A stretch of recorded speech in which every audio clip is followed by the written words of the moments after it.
everyone, and welcome to our third episode of TritonVision. Today I am joined by Associate Head Coach Ashton Feldhaus and Head Coach of the women's basketball team, Paul Honsinger. Welcome, you guys. Thank you. Thanks for having us. All right, so today our first question is, the Triton's women's basketball team has had a super solid season this year, and as of today, you guys hold a record of 14-9. So what are you guys most looking forward to as we come up on the last 4 games of the season and heading towards the conference tournament? Well, this is kind of like the most exciting time of the season. February and March, we talk about it all year long as we're preparing for it. We positioned ourselves right now pretty well for the conference tournament coming up.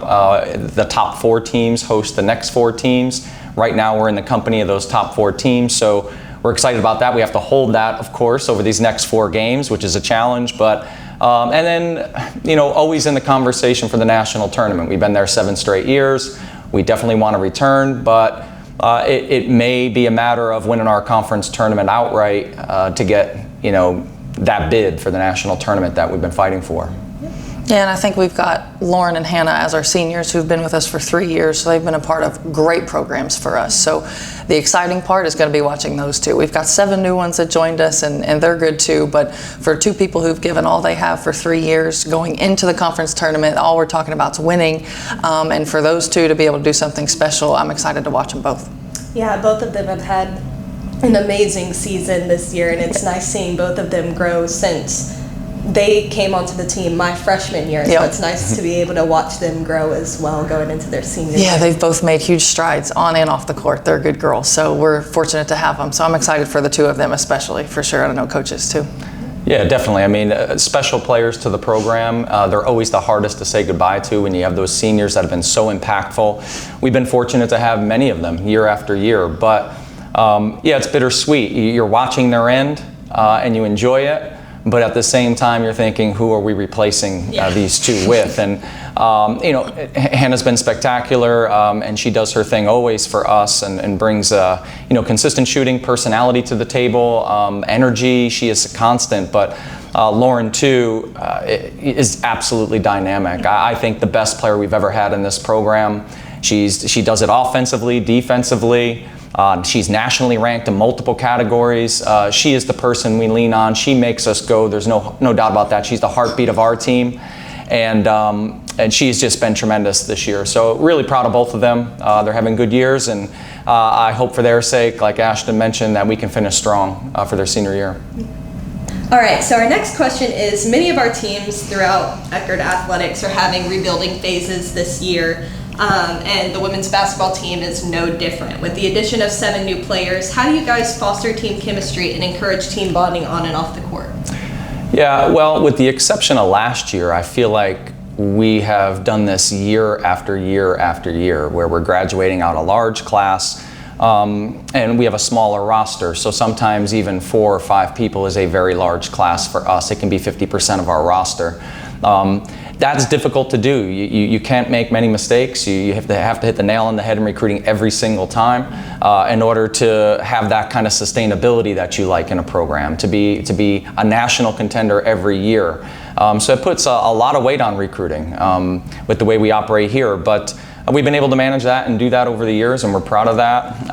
As far as this season, we have some nice additions to the team. I think there was a lot of growing that had to be done, and a lot of understanding of the culture, that the pre-existing culture that was here and what they joined.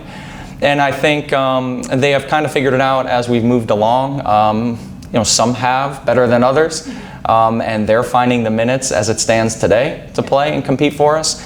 And others are still, lagging behind or trying, and we have to work with that as well. But overall, I think it's been they're a fun team in terms of nice girls. Once again, that's like paramount for us in recruiting, to be able to go in the gym with the right character of people, the right personalities. I don't think we have faltered very much with that at all. It's just right now, are we good enough talent-wise to actually make a push for an NCAA run? That's that's the void right now is talent, and can we do it? It's a question mark, maybe more than a void. It's a question mark as to can this team make that run this late in the year. We're pulling for them, of course, and we're still today trying to figure out those pieces on the court yet still of who can get us there at this key time. Yeah, I think recruiting for Coach and I, every year we talk about the same things over and over because we are replacing big chunks usually every single year, but we lean on the character piece more than anything. We try to find good talent, and because we've been successful, we have talented players that want to come to us, but that's not what we hang our hat on. It's having the character piece, and usually if you can hit the majority right, then your chemistry just kind of organically happens. It's not really forced by Coach and I. We teach them how to treat each other. I think that's the biggest thing for us when it comes to respect, which helps with team chemistry, but usually we've been fortunate, especially the past couple years, to kind of nail it in recruiting, and organically our teams have just been very close, which obviously helps them on and off the court. So we've been, again, Coach and I have been so fortunate the past couple years. This has been a new year, obviously, like Coach said. We've had some bumps in the road, but that's natural when you're 70% of our team was brand new. So I think we knew that coming in, and they're kind of turning a new leaf here towards the end, and everybody feels it because it's almost March, and it is the most exciting time of the year, so they're all doing that. But I think for Coach and I, recruiting, every year we talk about it. We try to nail it as far as character and talent, because then organically our team chemistry just kind of happens. So. Yeah. I feel like too, like with Eckerd being such a small campus, like it could be a little bit easier for them to like get together on their own outside of practice. And I know like they spend so much time together in the gym that like it kind of becomes habit to like be around one another outside of the gym too. So yeah, we've been fortunate too because they all get along well on and off the court, and that's fun. And we try to do that. We try to match like personalities. We have a style in recruiting, and we try not to veer from that because that's what makes them, the chemistry piece. That's what kind of brings that to everybody. So yeah, and we did some small things this year, knowing that we were 70% new to our team. Waiting for it to organically happen. At first, you kind of have to force some things with team building. So we were able to, we competed in some games in Colorado. We did some zip lining out in Colorado, out in the mountains. We took a boat out here locally, a pontoon, and kind of had just a fun day out on the water. So I think those things help. Yeah. But it happens on the court, off the court, over time. And here we are at the end of our year, where the personalities blend or they don't, right? And that can make or break the type of runs that you make this late in the game. So our next question is for Coach Paul. Eckerd College is your alma mater as well. So what made you want to stay with Eckerd? I think first I knew I wanted to get into coaching, and coaching is a difficult fraternity to break into. And I think when I knew I had the passion to start coaching, you kind of follow your contacts, and I had my contacts. My footing was here at Eckerd, and I was really fortunate at that time as a younger coach that Eckerd took a chance on me. I didn't have much experience at that time. I was very green, and they offered me the opportunity to come down and take over a program that, at that time had perennially struggled. We were kind of the basement of the league year after year. And from that standpoint, I was very interested in getting into coaching, but I also was interested to take on a big challenge. I knew it was a big challenge, and then once you start doing that and seeing some success, the staying part just naturally comes with it, because you've built something at that point that you've put your time, energy, and effort into, and you're watching it succeed. And in that regard, it's sometimes hard to leave because you've put everything into it and it's working. So obviously, players do that, talent does that, but it's fun to be part of that from a coaching standpoint. So I had you look back and it's been 18 years just like that. But it took a while to build our program. It took 6-7 years in the beginning to catch up on some scholarshiping, to get some recruiting classes in, to find my way as a coach and the culture I wanted to create and what I wanted to run on the court. Your philosophies, all that takes time. You think you know it early on, but you have to be, thrown to the fire to experience it. And I was certainly thrown to the fire when I took the job here. But we're able to persevere through some years and find ourselves in a much better state today. And of course, I'm proud of that. All right, and our last question is for Coach Ashton. So you joined the Tritons in June of 2019. So what made you choose to come to Eckerd to lead a program to success? I think there's a lot of reasons, and kind of like Coach said, use your contacts. It's such a contact-based business. So I had heard of a couple players who had played here, and I knew of them and their families, and they had nothing but good things to say about it. And I was a fresh out, so I was right from playing college basketball. I knew I wanted to get into coaching, but to have someone take a chance on someone who had zero experience, and Coach obviously did, but that was appealing to me because I wasn't stepping into a director of basketball operations role or a graduate assistant role. I was coming in to coach, and he said it on my interview. He was like, it's just the two of us, so you're going to be thrown right into the fire just the same. And I certainly was.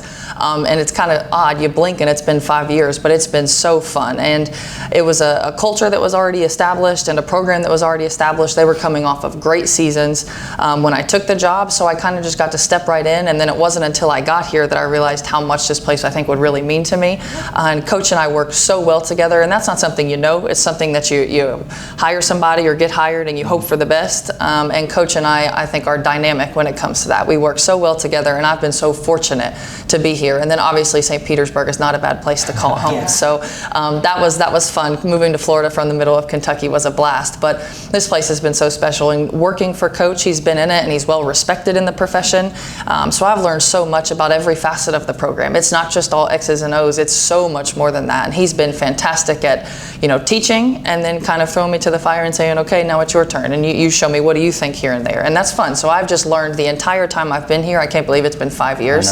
It feels like 5 days or 50 years, depending on the day. But I've had an absolute blast my entire time here. That's awesome. Yeah, and I should point out to that point, we had certain pivotal moments here in our program. And the biggest pivotal moment of our program to date has been the allowance for me to have a full-time assistant. In those early years, I did 8 or 9 years all by myself with part-timers who were working, running over for practice, and that was a major undertaking. It was too much, but you certainly see a spike when I'm able to nail down full-time assistants, and the pressure is on when you have to find that one person that you're going to work side by side with to continue doing well or build it or wherever phase you're in at that time.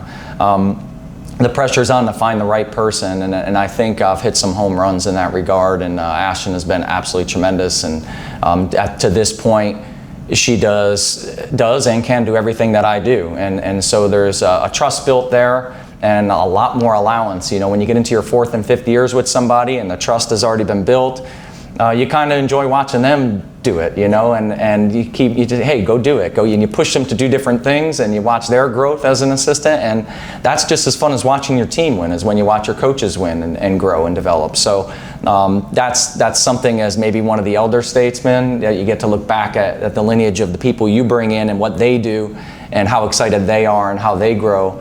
It's just as fun as watching your senior class, embark on whatever journey they're doing, So there's no question our program doesn't make a run to the NCAA tournament like we did and finish in the Sweet 16 last year without Ashton on board, Deandra on board. Those full-timers really, to me, were everything in terms of our success here. All right. Well, thank you both for joining me today, and thank you all for watching the 3rd episode of TritonVision. We will see you again next week.